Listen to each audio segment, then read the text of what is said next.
Hello. Welcome. This is BWT, brought to you by Wes and Darlene Creasel. Yes, yes. And we're here to talk about... What does BWT stand for? Well, I was going to say... Okay, sorry.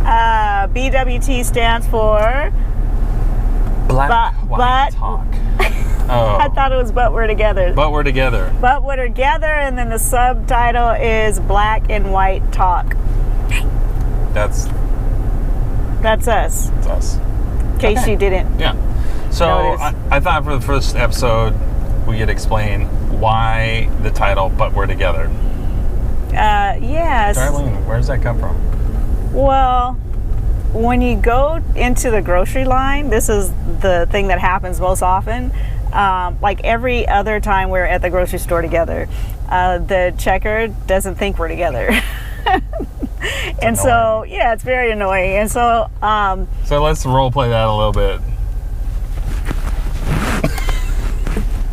You put your items down, whatever you're holding. I put sometimes the same shopping basket. Yes, it comes out of the same shopping basket. No dividing little bar. No dividing on bar. The conveyor belt. No. And I'm the checker now.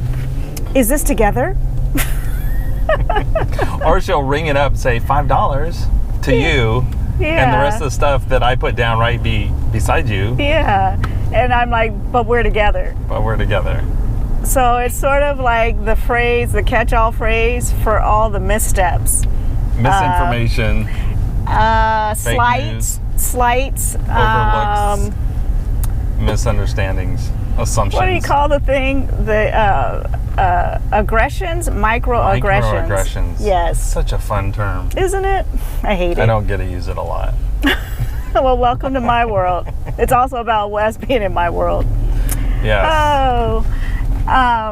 Yeah, so we decided that we wanted to give you a little slice of our lives. Yeah.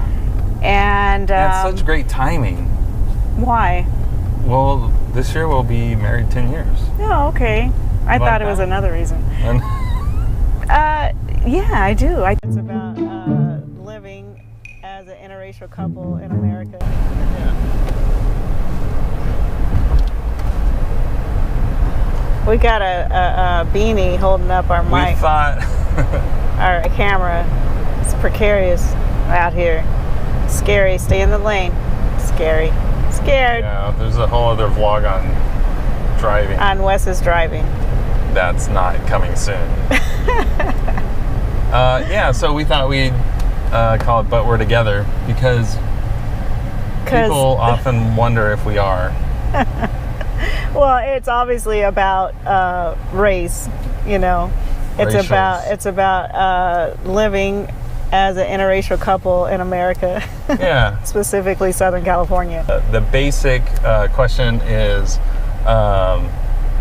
just explain where the show came from. So let's go on to our next topic, which is we have a song of the day.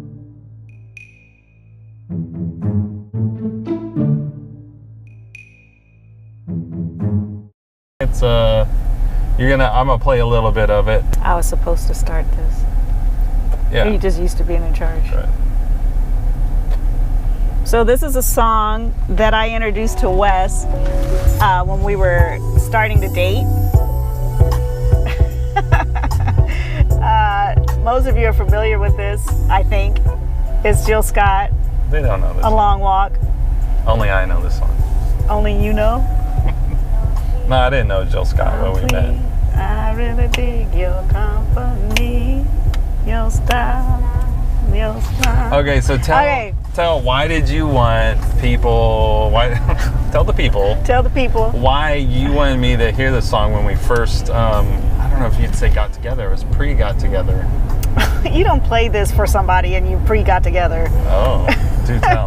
Wes always kind of a little naive on when what's happening. When people were being liked by and by whom.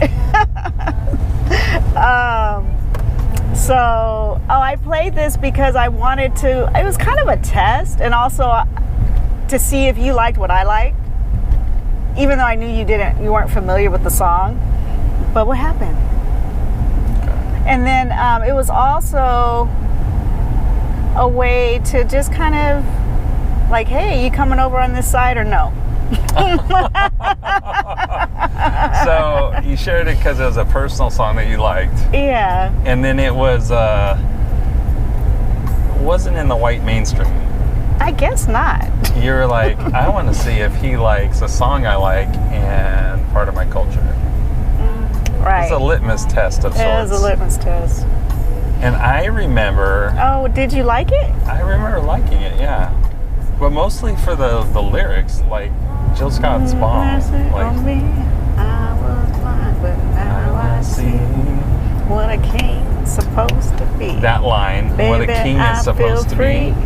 I like that line. Because I felt like you were saying... that you were my king. Yeah. Yeah, that's good. Which, that's nice. Have you ever been called king? Nopes. It's not part of, even though there's the cultural like king of his castle. The man is the king of his castle. No, there's not a that's not what black women regard for mean. White men as like a king, a royal figure. I feel like that's not part of the culture. No. Well, I mean, take it lightly. Like it's not like that serious. A breadwinner, and a business person, and a disciplinarian. Okay, you're really talking on the white tip. But I like being called a king. Yeah, I mean, I'm not. Don't take it too seriously. It was insinuated, implied. This is not that type of show. But yeah, we like to do that a little bit, not overtly, but when I played the song, it meant that you were. It actually meant how you were treating me. Yeah. It was a reference to that. Oh, obviously. Yeah. So, and then I think when we met, like I wrote some love poetry, some text messages. Oh, yeah, that was fun. And I called you my queen. I think I'm going to restore your Oh, yeah. throne. Hold up. You just rushing through it. That's a long, beautiful story. That's a long, beautiful story. That's for another episode. That's for another episode. I will tell you later. Yeah. I'll tell you later. But I did text you or restore you to your throne. I'm not giving. You can't. All right, so let's do the next segment.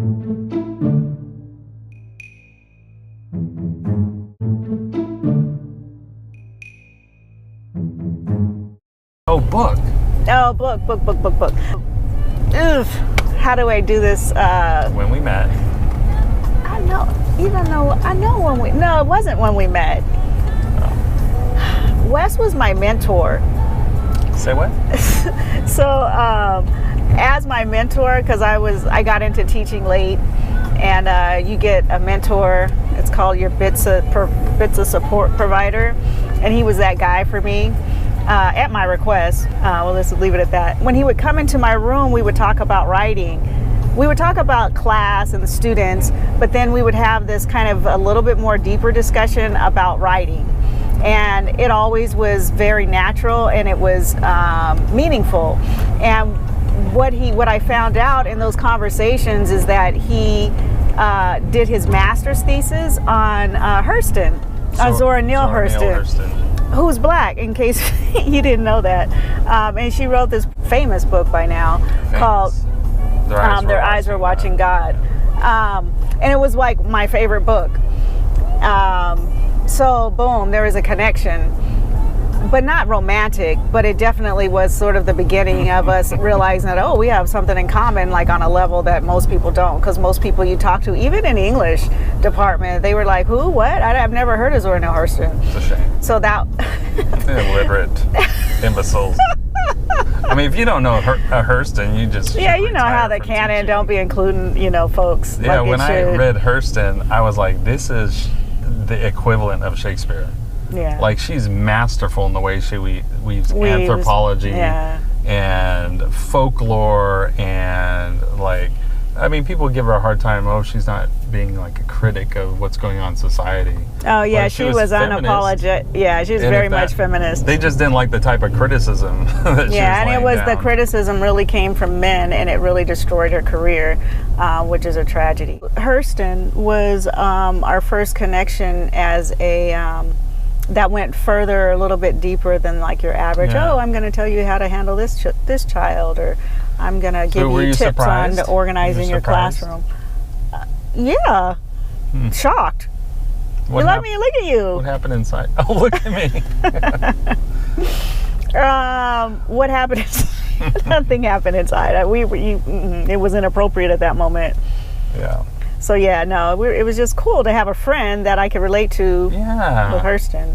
See, that's the thing, is we had that foundation, and I also recognized that you were a writer, and the way you talked about literature and language is that you were like called to be a writer. Like, I'd never met anybody like that, and I just knew it for sure.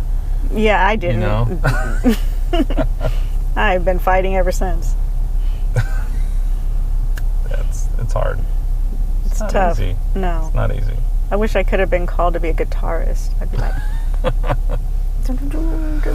So that's our third thing. We explained the title. We did the Jill Scott song. We did Their Eyes Were Watching God. And hopefully that gives you a little insight into who we are. Yeah. So tune in next time. It's going to be better than this.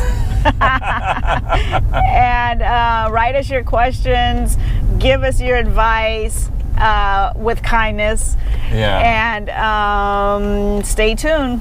Yeah, and we'd love to hear more stories from people out there of how they connect or don't connect. And did anything sound familiar? Or fake? Fake? What the heck? I don't know. Okay, bye-bye.